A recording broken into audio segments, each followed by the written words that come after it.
Hello, I'm Dylan. And I'm Keon. And this is Trust Your Doctor, that podcast where we just get our leg blown off and we don't even flinch or react or anything, because this week we watched Revelation of the Daleks. I almost said Resurrection of the Daleks for a second there. Right, written by Eric Saward. Directed by Graham Harper. And aired in March of 1985. So we've already had Genesis, and now we have Revelation. Yeah. It's interesting. So eventually we can put together the Bible of the Daleks. Exodus of the Daleks.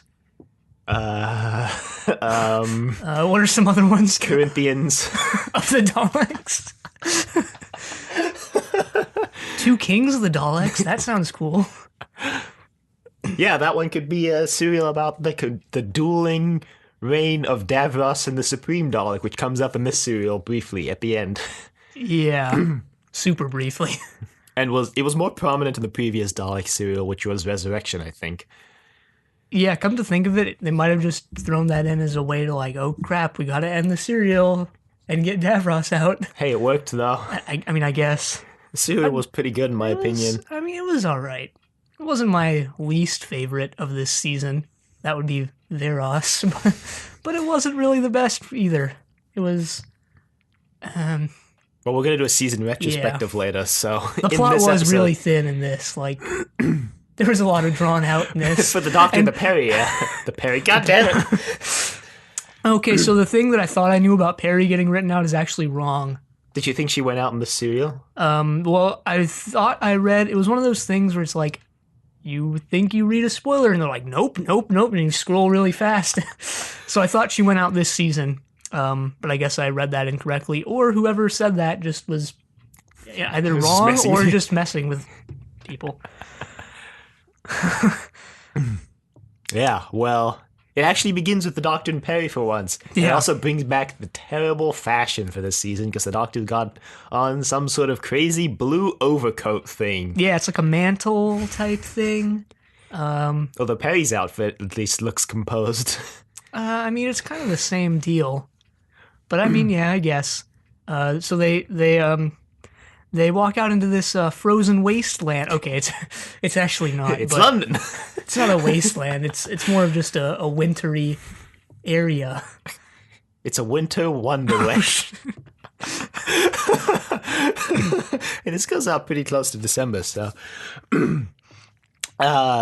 Perry. It doesn't snow in December. Not, it not in California. Depends where you live. And not in the Southern Hemisphere.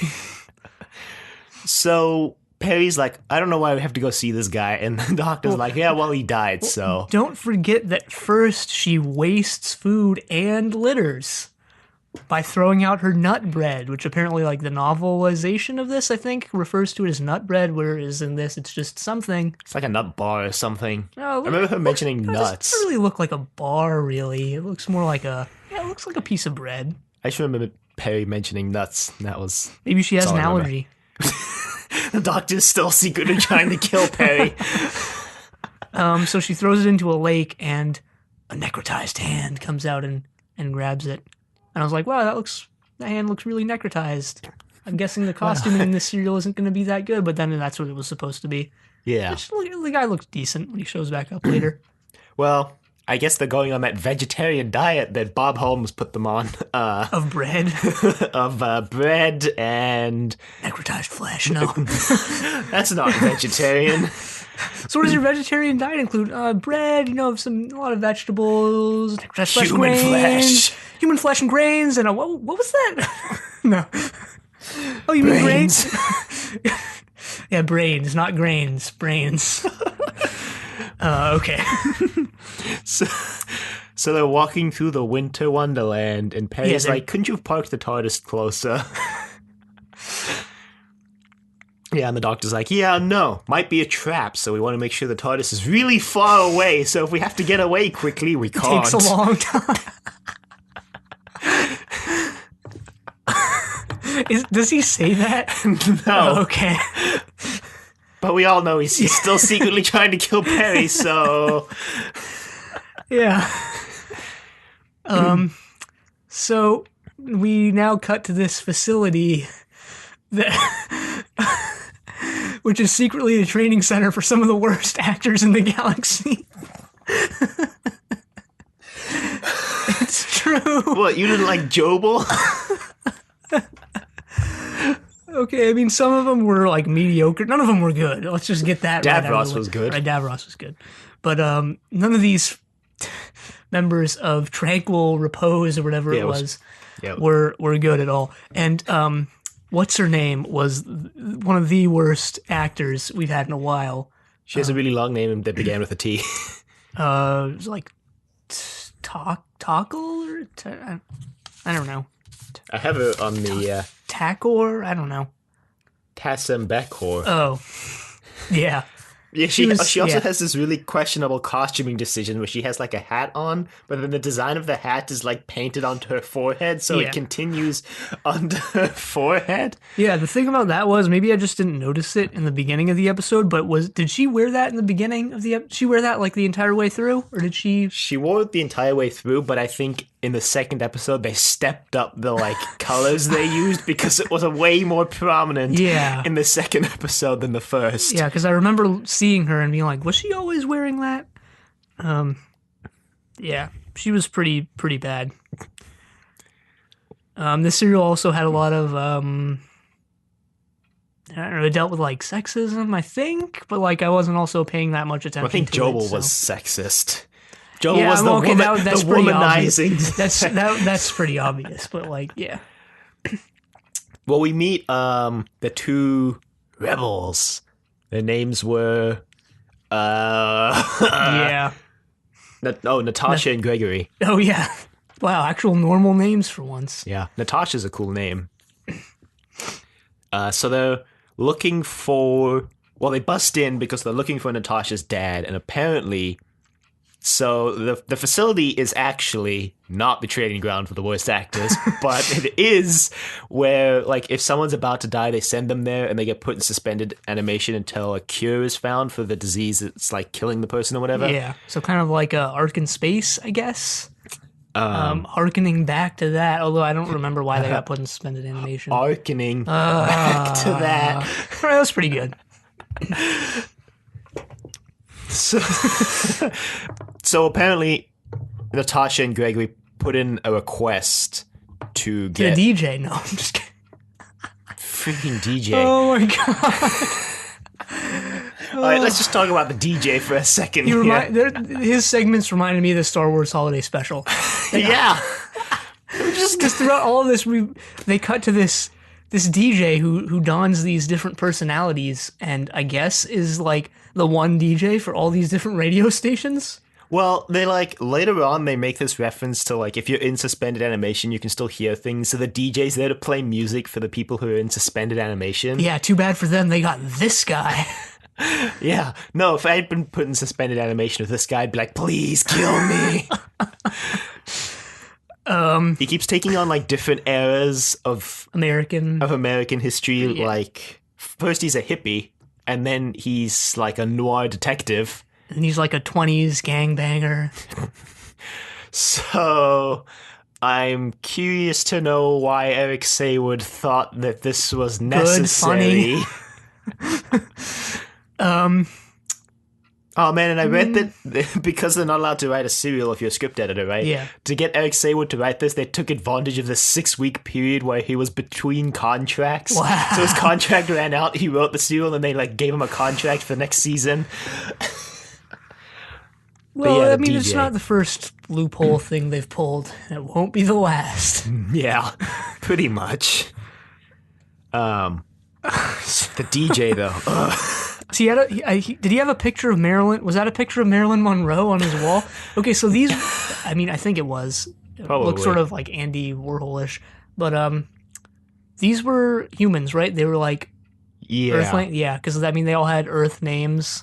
And, like, this guy knows about America, so only makes sense. Yeah, I think that's what they were going for. Yeah. Yeah. I don't know. And later the DJ also takes on the persona of a greaser from the 50s. I almost just said from Greece. Yeah. It's not wrong, I guess. We should start. That's what I should start calling Grecians. Grecians? I mean, what do you call people from Greece? Actually, now I think Grecians is correct. But it sounds so ancient. I guess mainly because when people bring up Greece, they think of ancient Greece and not like super in debt right now Greece. Well, also ancient Greece was more of a collection of city-states, so it was mostly like you refer to them by their states, so Spartans or Athenians. Yeah, of course. It's all about those Macedonians, though. I mean, they gave us Alexander the Great, so... Yeah, I mean, not so much that as, well, actually, I don't know anything else they did, but... Well, all right, then. You've convinced me. So, enough about the DJ. Although... It's never enough about the DJ. Yeah, keep in mind, he's, like, creepily watching everyone in their compound, and, like, so Natasha and Gregory bust in, and the DJ tells all of the people that they busted in. Yeah, it's. We also didn't mention that his actual personality is like this super sarcastic and I don't know. Yeah, just this super sarcastic, kind of timid British dude. Not really. Well, maybe I don't know what that accent was, but I've heard it a lot in the Harry Potter movies. Yeah, I actually liked him out of persona, but his DJ persona was just grating. And great. No. I liked when he made that rock and roll laser. That was pretty great. That was pretty cool. Did you notice when it fired, it let off like guitar sounds? Yes. Or like whatever they could, or how close they could get to guitar sounds with their synth equipment. The music in the serial was actually pretty good.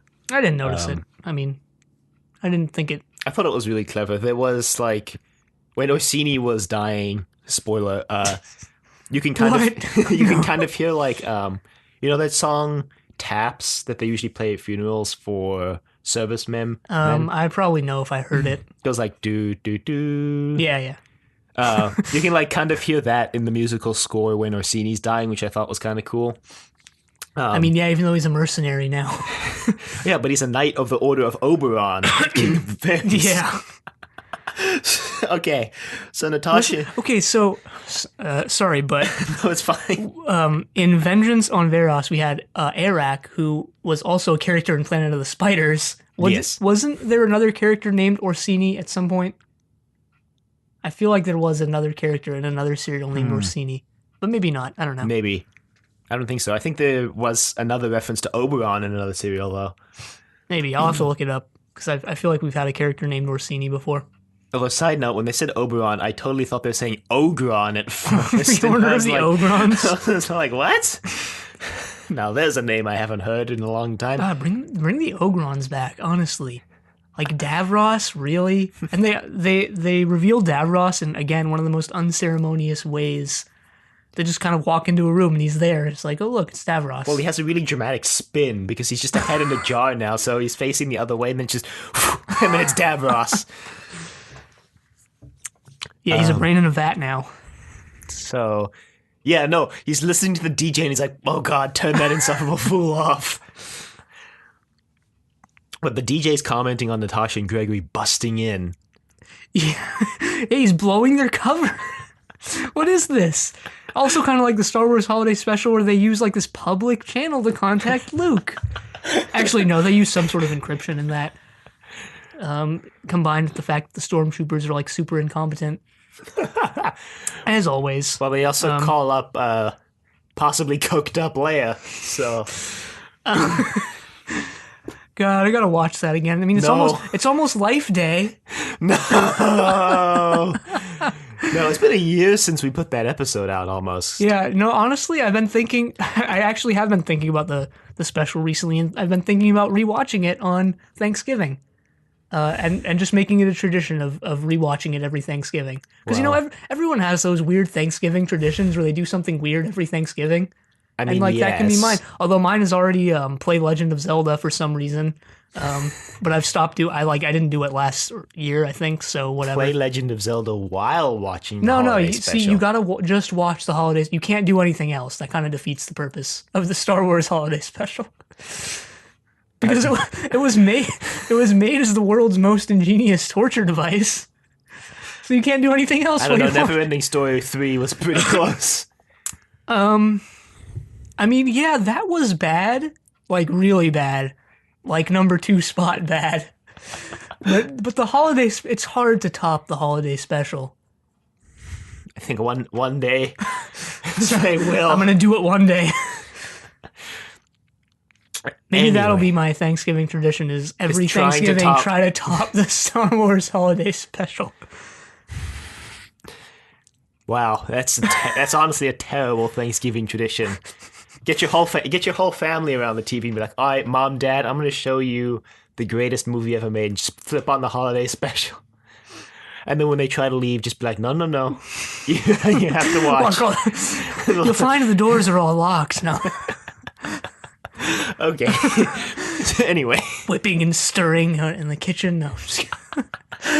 So Natasha and Gregory are looking for Natasha's dad, and they open up the chamber, and he's not there. We forgot the necrotized dude who tries to kill the Doctor and Perry kills him. She's like, oh no, Well, it's I like killed right him. now, so we're not that far out from it. I think it was a bit earlier. I don't remember. Well, but- Perry kills a dude. So. and she feels like super remorse. Yeah. Not just regular remorse, super remorse. Yeah, and But then, like, that doesn't really come into play at all later, so. Well, because the Doctor just brushes it off like, yeah, you'll get used to it. And Perry's like, wow, thanks, Doctor. Yeah, you can get used to it. It's like the Life of Pi thing. You can get used to anything. I mean, I Where he guess. gets used to killing. I don't know if you've watched the book or seen the movie. Did that intentionally this time. No. Yeah, well, that happens. Well, anyway. Perry's botany comes into play again because they find some purple flowers, and the Doctor's like, hey, these purple flowers are pretty cool. Perry's like, yeah, they're pretty cool. Yeah. Didn't they also find purple flowers last week? I think so. They could have at least made them a different color. Maybe they just reused the prop and they're like, well, I guess they're going to be purple again. Well, I don't know.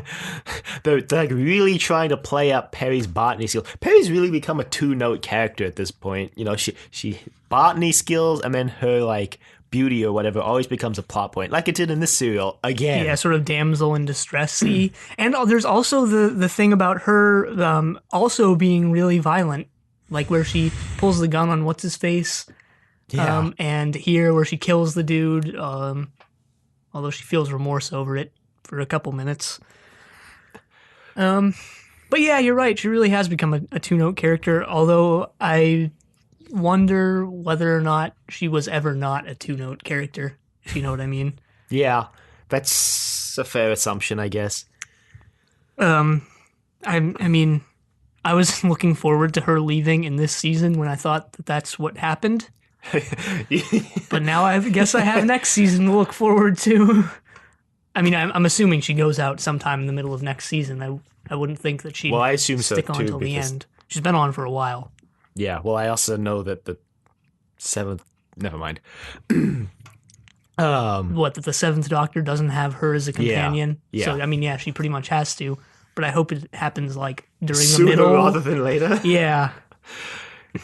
Well, I guess we'll see. Yep. The Doctor and Perry make it to the compound, and it's just walled in. There's no door, which is bizarre.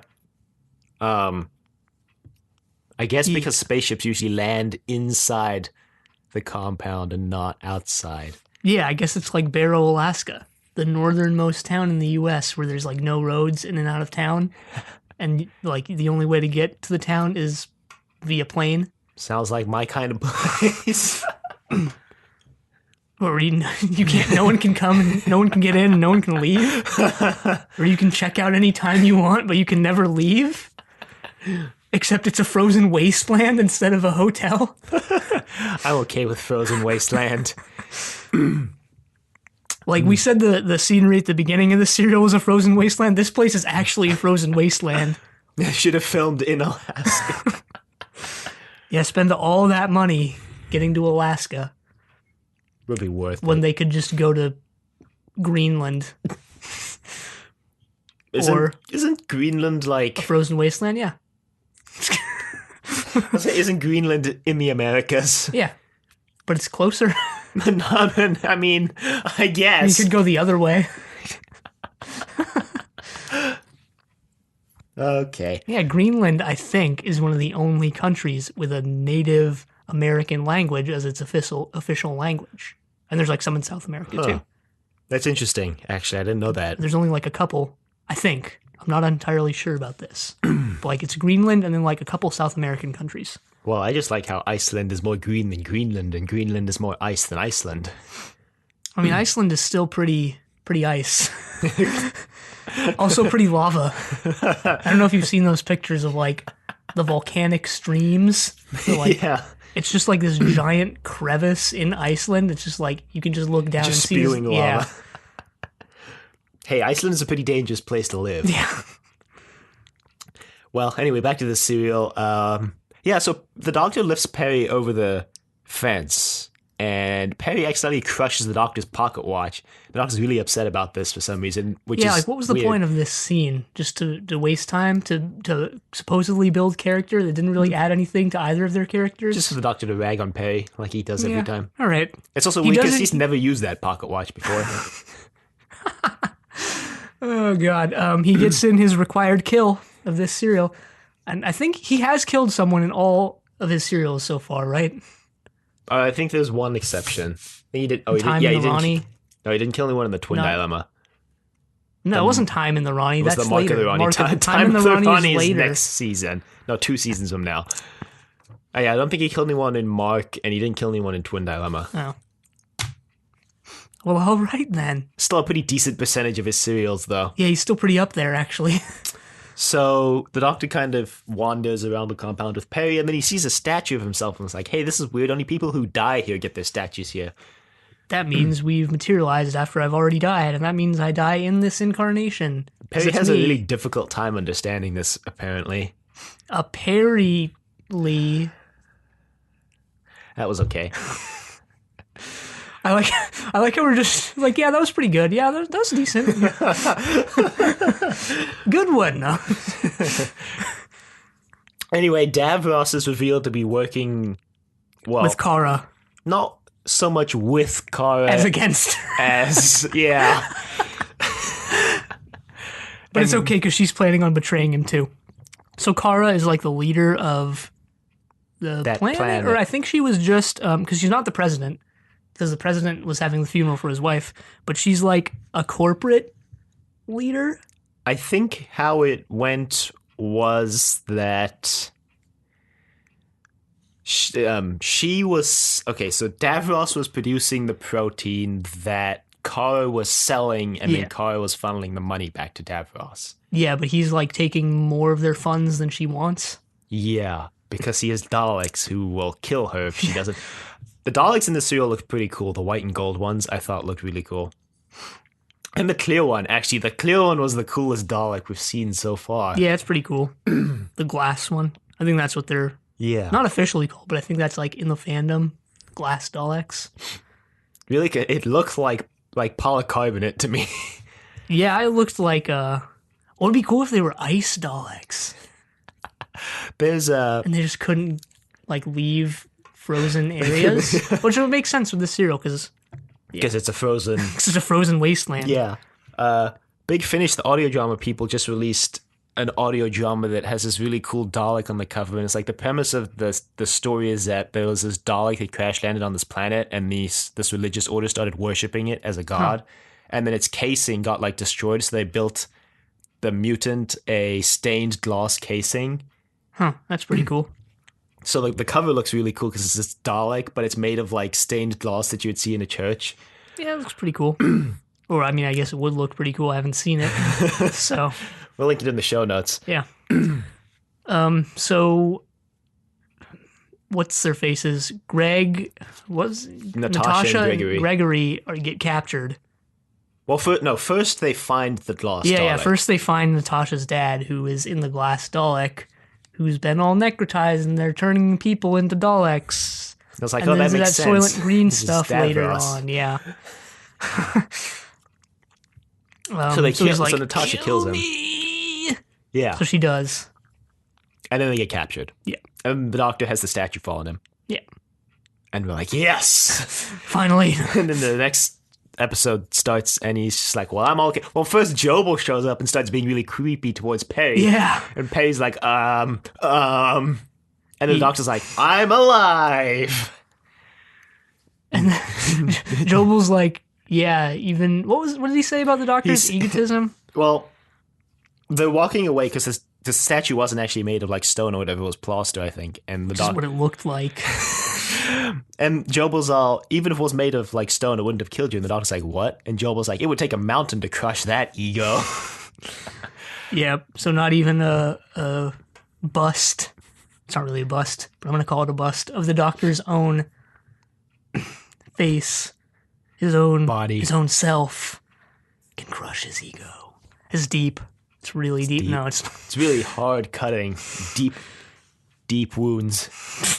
So yeah, Jobel is like obviously super misogynist. Yeah, it's like not even a question. It's not even, yeah. And then what's her name, who was the terrible actor, was like his former lover. And then, yeah, but then they like broke up, or he dumped her. Tess Sembeka. Yeah, her. No, she was like in love with him, but he didn't return. No, I thought they were former lovers, and then he's like, well, I found someone who's hotter than you, so bye-bye. I mean, possibly. The way I interpreted the dialogue later was that he like never loved her and she always loved him or something. Oh. Well, that was just the way I interpreted the dialogue. I don't know. Honestly, that could have been cool, but like she was such a bad actor that it was just like whatever. Yeah, and you didn't, and also you didn't really feel sad for Jobel when he got stabbed. So yeah, nor did I feel bad for Kara. Although I did feel bad for Orsini. No, not really. I was gonna say I thought her death was funny. Oh yeah, well we'll get there because we haven't actually even introduced Orsini. So Orsini shows up. He's apparently with Bostok. Yeah, his squire. He's a knight of Oberon. Order of Oberon. Yeah. Or like wasn't he a former knight of the Order? Yeah, I think so. And then he defected and became a mercenary. Yeah, but he's trying like a master assassin. He quit because of he had like a falling out or something, or he killed someone dishonorably, and the reason why he's an assassin now is because he's looking for an honorable kill. Yeah, something like that. And like he donates all the proceeds he gets from killing people like charities to like for penance or something. Yeah, he was a cool character. Surprisingly enough, written by Eric Saward. Yeah, and he has a hydraulic leg that doesn't quite work. Yeah. Even though he looks like he walks fine later. Even though he's got a cane. Yeah. Yeah. So Kara gives him this communications box. She's like, this is communications bomb. She's like, this will contact us later. And the Squire Bostok's like, I don't trust her. And Orsini's like, yeah, neither do I, but let's go kill Davros. Yeah, because that's what she wants them to go do, is kill Davros. Yeah, if I was given the job to kill Davros, I'd be like, hell no. But so they go to the compound, and they're like walking across the wasteland, and Bostok's like, couldn't we have like flown closer? And Orsini's like, no. Because if we have to make a getaway, then we can't do it. So... Yeah. Then they kill a Dalek, which is awesome. Orsini just guns it down. It blows up. Then they enter the compound. And yeah, episode 2 actually I think did have a lot of time wasting scenes. Episode 2 to me was more interesting than episode 1. Because the ending was. Because they added Orsini, who was an interesting character to follow. And Natasha and Gregory teamed up with the Doctor to go do some things. Natasha and Gregory. I don't know. I feel like they did more in episode 2 than episode 1. Well, yeah, maybe you're right. Maybe I just think that there were a lot of scenes that I didn't like or that I was bored by because a lot of them were about Jobel and Taraka Tass and Becca. And yeah, who were not good actors by any stretch of the imagination, nor did I care about their like subplot thing. Yeah. So I was just like, whatever. That's fair. I liked when Jobel died and like he falls down and then his wig like plops off. Well, I did like there's like a little bit of foreshadowing for that because you always see Jobel go to the mirror and like adjusting his head. I'm like, is he wearing a wig? And then he dies and you're like, oh yeah, he was wearing a wig. Yeah. That was the biggest plot twist of the serial. No, I'm just kidding. Well, yeah, so Jobel, we forgot to mention that Jobel is performing, like... He's like the technician behind the suspended animation things. And they're going to put, like, the president's wife in animation, I think. And then Tassenbecker gets recruited by Davros, because Davros is like, hey, you seem like you'll follow me. And there was this line of doctors who looked like they were about to take the Hippocratic Oath. But they were all like... The one guy was like picking his nose. The other person was like whispering something into the other guy's ear.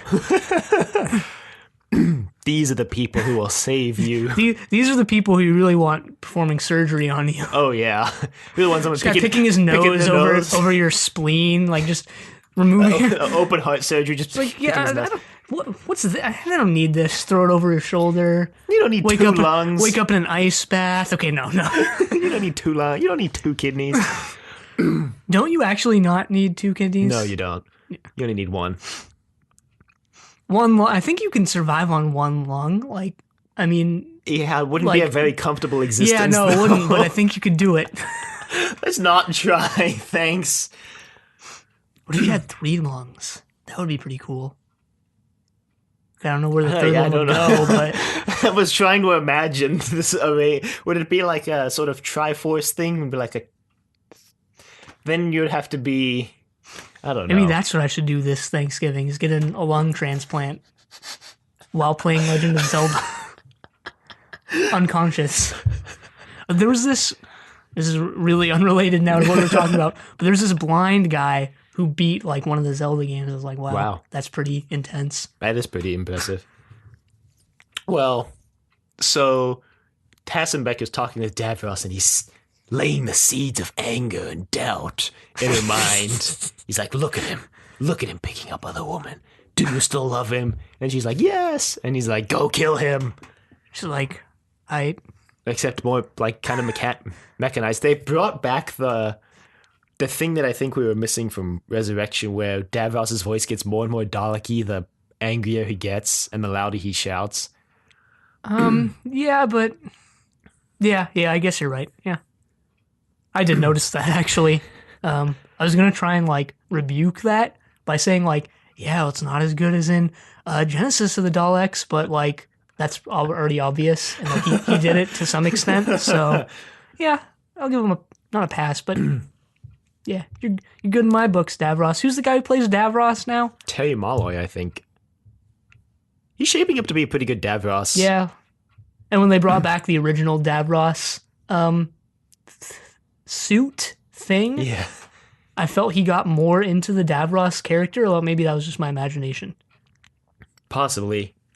I did feel like he was more at ease in the role in this serial than he was in his previous ones. Yeah, which is good and makes sense, so yeah. There you go.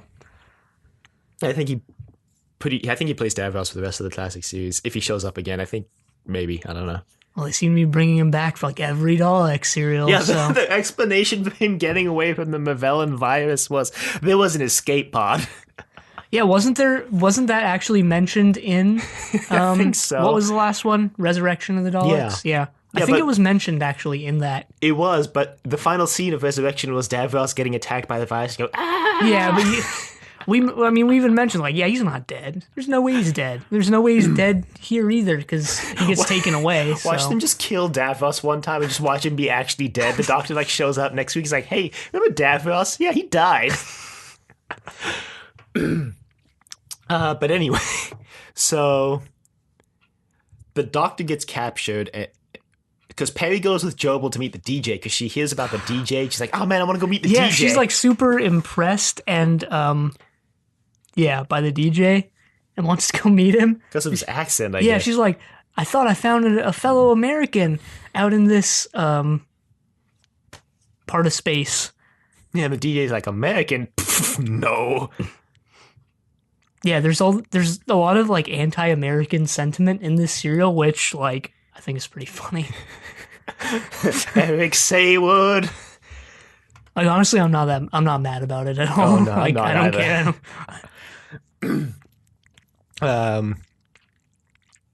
Honestly, if you did care, like, why do you care? Yeah, like, why? Just why? So so the Daleks start just attacking everyone. So Tassenbecker kills Jobel with a syringe full of God knows what, but it kills him. Oh, that was a syringe? I guess. I thought it was just a knife. Might have just been a knife. But then she gets killed by some Daleks, so Yeah. I question why Davros even sent her to kill Jobel when he could have just sent his Daleks. Maybe he's just a sadistic, messed up guy, which he is, so yeah. He tries to justify it all. It's in the name of science, but the Doctor's like, yeah, I'm gonna call BS on that. Yeah, that's the thing about, like, Genesis of the Daleks. Davros went more in for that, like, justification thing. Yeah. When it made sense in, like, the context of the serial with the war going on. And they've tried to do that in every subsequent Davros serial, but obviously haven't succeeded as much, which is all in part just due to the plot of the serial. But I guess, like, now that I mention it, it's also nice that they keep bringing that up, I guess. Yeah. Despite not being as successful with it. They did it to a lesser extent in this serial, I think. Well, I think in this serial it was less. This is for the good of the Daleks and more for the good of myself because my creations hate me now. Well, I mean, it wasn't even present at all in Resurrection, really. Other than, like, hey, we're dying from the Mavellan thing. Yeah. He was kind of there to try solve the Mavellan virus and then he failed. Yeah, I mean, but it didn't kill him, obviously, so. I mean, but what was better about this than Resurrection was that Davros was actually the main villain in this serial, whereas in Resurrection he was just there. Yeah. So, the Doctor gets captured, but then Orsini shows up and breaks him out, and he's like, don't follow me, I'm gonna go kill Davros. Well, he doesn't say I'm gonna kill Davros, but that's what he goes to do. That's kind of the only assumption you can make. So Natasha and Gregory go down to the incubation room to go Genesis of the Daleks down there. And they don't succeed. To go genocide the Daleks? Yeah, they don't succeed, so they really did pull the Genesis of the Daleks on the Daleks there. Hey, the Time Lord gave them 3 options, and only one is left open. Utter failure and death. No, I don't think the Time Lords gave them the option of utter failure. That was like the hidden 4th option. Secret option E? Man, the Doctor filling out his multiple choice tests on Gallifrey is like ABC, and he's like, how about secret option D? So the Doctor makes it to Davros' room, and he's like, so Davros, I expected to find you here once I saw those Daleks outside that didn't look like anything of the Daleks on Skaro. And Davros is like, oh, was it that obvious? He's like, it was all a plan to get you here. Yeah, Davros' entire plan was this, like, giant Batman gambit to get the Doctor to come to wherever their planet they're on. Yeah, because he wants to turn the Doctor into a Dalek. He wants to make the Doctor Dalek. I know, but it was such a stupid, convoluted plan. It's just, like, had such a large chance of not succeeding that I question it greatly. Oh, we forgot Kara's death. Yeah, we forgot Kara's death, so Kara shows up. Well, the Daleks show up to take her because they've figured out her plan. Yeah. She and her assistant guy are like, Davros is probably already dead. And then the Daleks show up and they're like, oh shoot, he's probably not dead yet. Well, I almost said the Davros. Davros tries to call Kara's bluff. He's pretty much a companion at this point. Let's be honest. Definitely. He's like that. He's like that jerk companion who doesn't show up that much, but when he does, yeah, Chameleon was a real jerk. Screw Chameleon. Sacrificing himself all over the place. Well, Chameleon was a jerk, but only because he was controlled by the monster in both of his appearances. So. Yeah, actually, he was kind of a jerk in all of his on-screen time, although not of his own accord. But yeah, so they bring Kara to... They kill What's-His-Face right away. They just gun him down immediately. Gun down Bostock, but then it's revealed later that somehow he's... Not Bostock. Kara's second in command. Oh, yeah, the secretary. Yeah. I think they're like, hey, we're not going to come with you. And they're like, oh, really? So they kill him. She's like, all right, I guess I'll come with you then. So they bring her over to where Davros is. And Orsini's there. Yeah, Davros calls Kara's bluff. He's like, Orsini, do what you're supposed to do with this box. And Kara's like sweating. I know, she's like, what? Interesting box there, Davros. What is its purpose? She's like sweating bullets.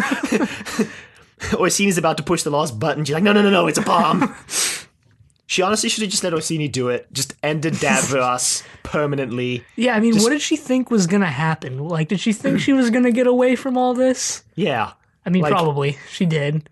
Well, she goes into, like, berate Orsini for giving away the plan. And she's like, now we'll all die. And Orsini's like, you first. And just flips out this knife and stabs her. Oh, my God. His knife looked like one of those, telescoping baton things? Yeah. Mm-hmm. Or like a switchblade, kind of. It was like a telescoping car antenna to me. Yeah.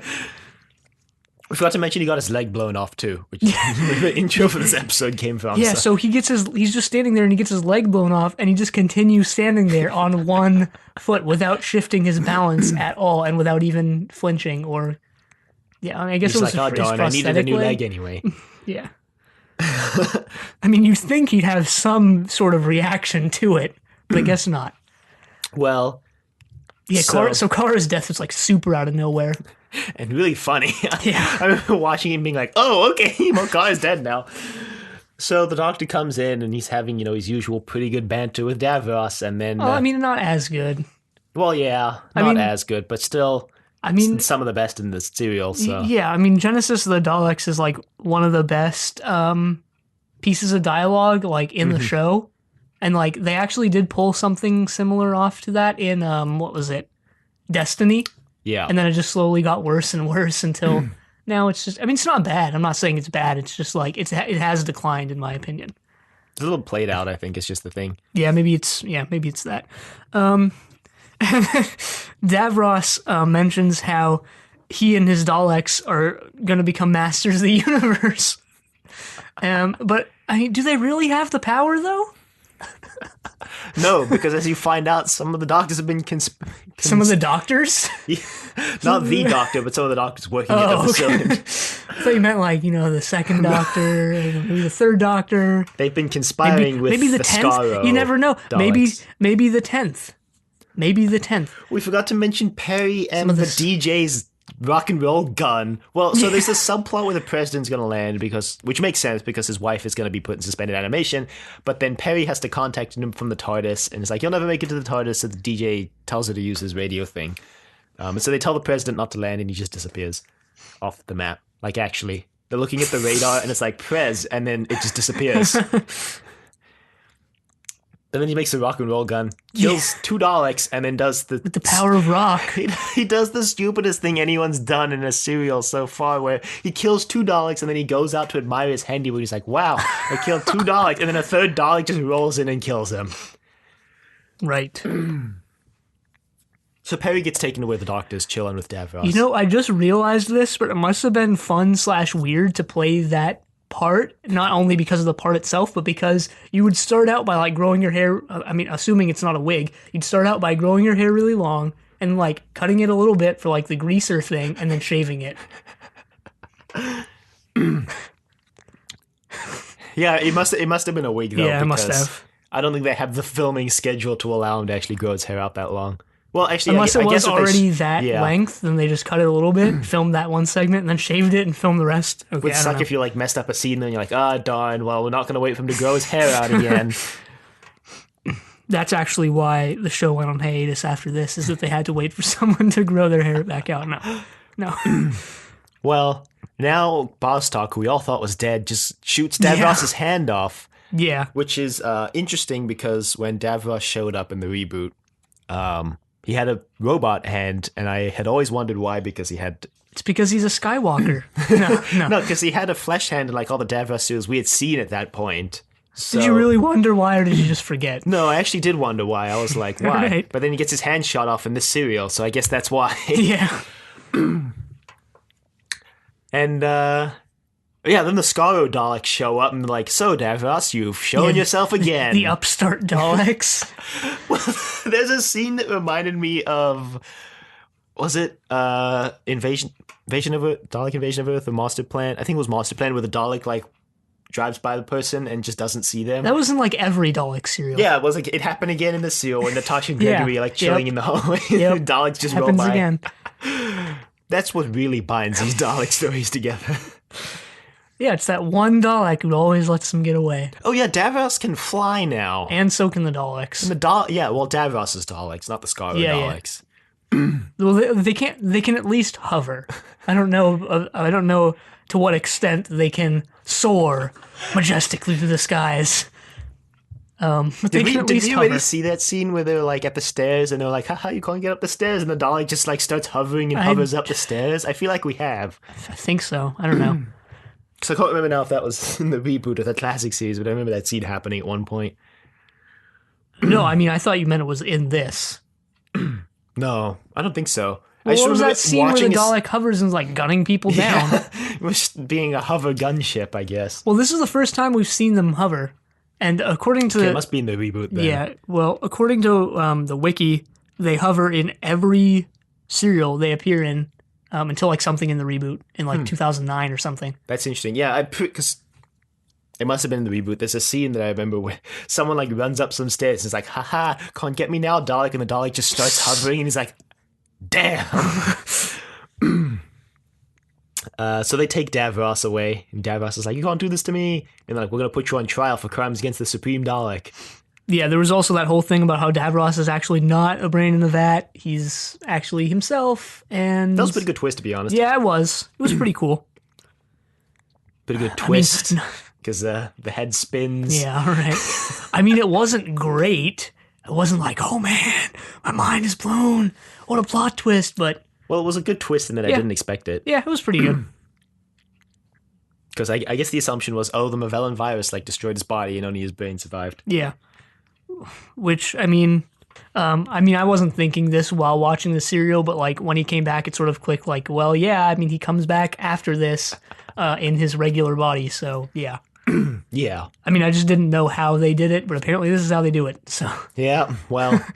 Now Orsini kind of detonates the bomb and kills everyone on the base, and the Doctor leaves with Perry. And he tells the scientists, okay, this is a big reveal of the serial, that Davros has actually not only been turning the people into Daleks, but also turning the remains into synthetic protein that people have been eating. So, Soylent Green.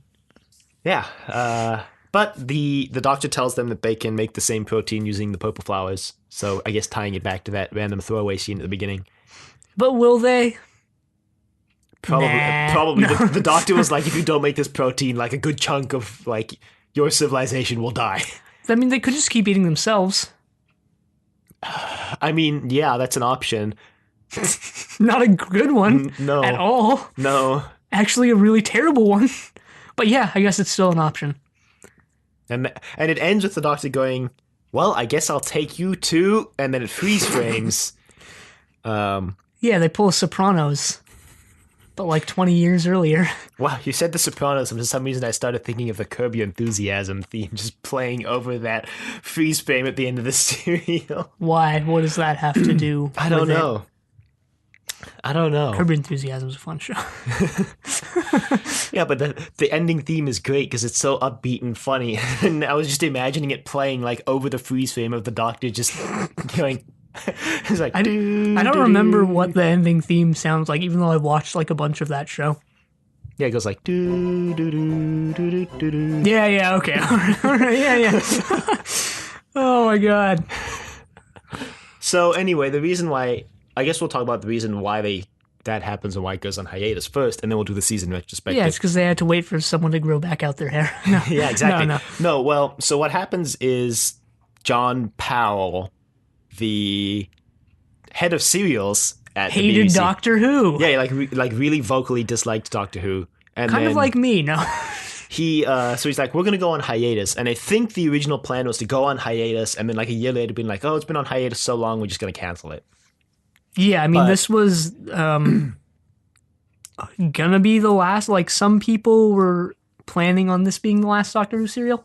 Yeah. Which might actually tie into the Revelation title? Possibly. Oh, maybe it was just coincidence. I don't know. But, well, I mean... Getting biblical up in here.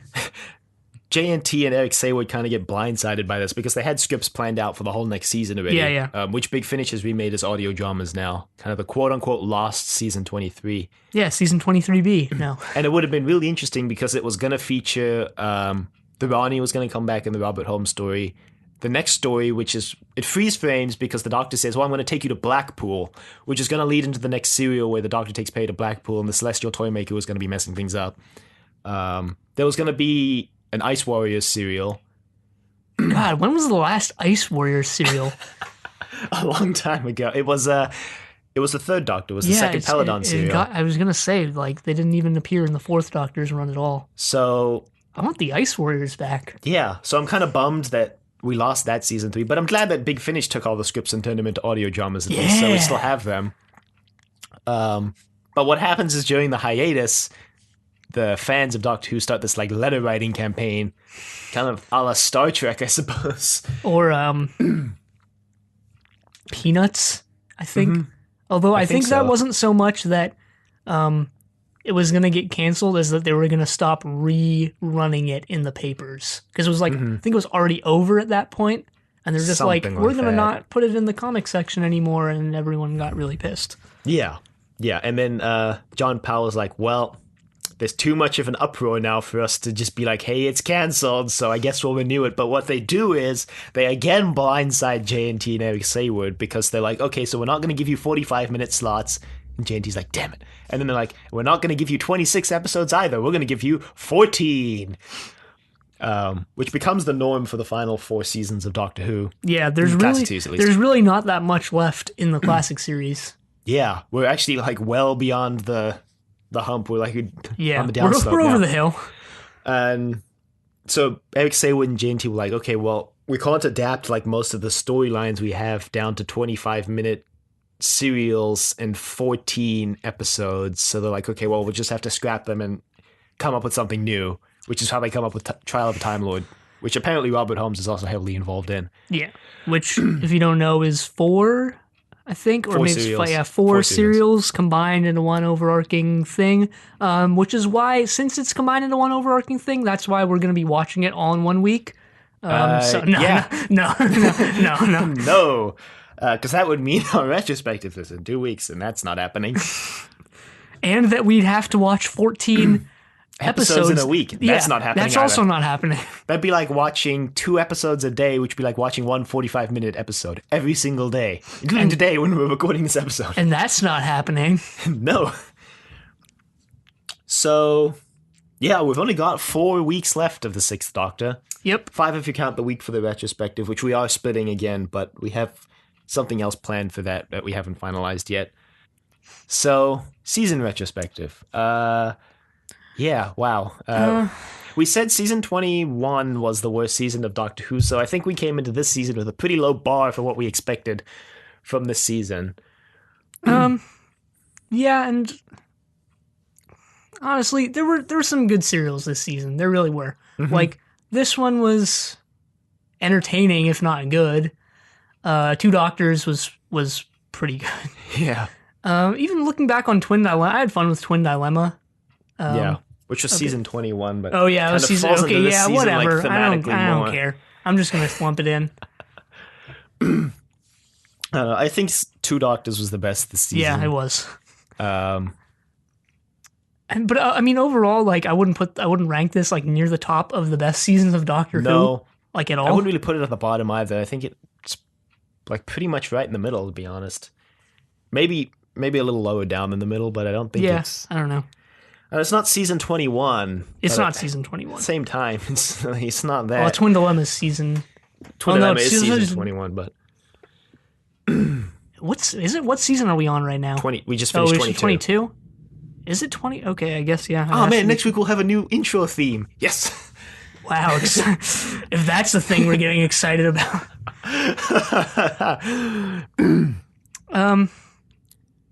I mean, yeah, it was kind of just one of those things where, like, it's just another season of Doctor Who, you know? Pretty much. I guess we can talk about the 6th Doctor's character, which is, like, I thought it would be worse than it actually is. I mean, there are moments where he's, like, a complete jerk face. And those are, like, bad-ish. But, like, I don't know. I think it's kind of a refreshing thing, even if he's, I don't know. Whatever.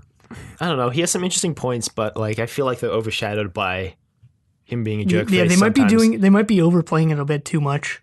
And, like, I mentioned this, I think last week or a couple weeks ago, but, like, each writer sort of takes it to a different level. Mm-hmm. So it's supposed to be sort of like a steady decline. Yeah. Which is where they were going with this, like, planned character arc. But it's not really a steady decline. It's sort of just all over the place. Yeah. And that's working, I think, to his disadvantage because at that point it's becoming difficult to, like, nail down what his base traits are because in some serials they're totally overshadowed by him just smacking around some people, and then in other serials it's like it doesn't even feel like the Sixth Doctor because he's not smacking around people. Well, Colin Baker is a really good actor.